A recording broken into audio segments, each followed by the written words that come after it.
ممثل اتحاد تنسيقيات الثورة هناك حاج أبو بكر. حاج أبو بكر، كيف هو الوضع في دير الزور وما هي تفاصيل ذلك الانفجار الذي وقع في مركز الأمن؟ السلام عليكم.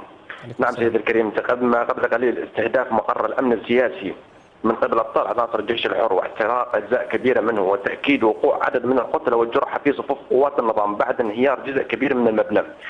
واما عن الوضع مدينه دير الزور سيد الكريم، كعادة طائرات عصابات بشار الحربيه والمروحيه قامت بطلعات جويه بسماء المدينه وتركز تحليقها فوق مناطق العمال والعربي وجبيله والحميديه والشيخ ياسين والعرضي.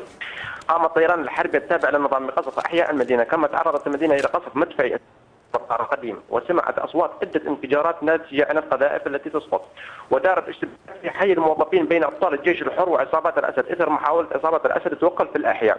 كذلك في ريف دير الزور قام الطيران الحربي الميك بالتحليق المكثف في سماء مو حسن وقام بالقصف مستهدفا عده مناطق داخل المدينه، كما تعرضت مدينه مو حسن الى قصف عنيف بالمدفعيه والصواريخ من المطار دير الزور العسكري، وتعرضت مدينه تشحيل ايضا للقصف من الميك الساعه 7 مساء، واستهدف القصف مبنى البلديه وسقط على اثر القصف 4 شهداء من الاطفال كانوا يلعبون بجنب المبنى.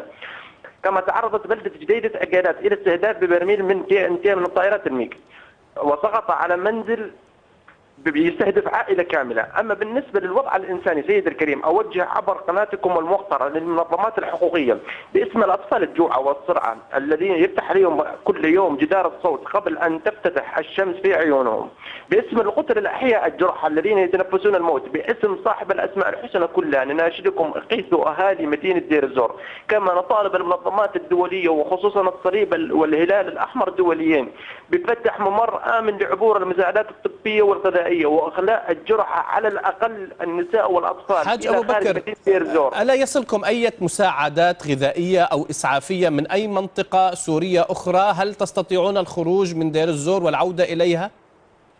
سيد الكريم، مدينة دير الزور محاصرة منذ 4 أشهر. إذا بدنا ندخل إلى المدينة سواء تكون حبوب بنادول، ظرف حبوب بنادول، بدنا ندخل له خفية عن أعين الشبيحة وعناصر الجيش المتواجدون حول المدينة المحاصرون لها.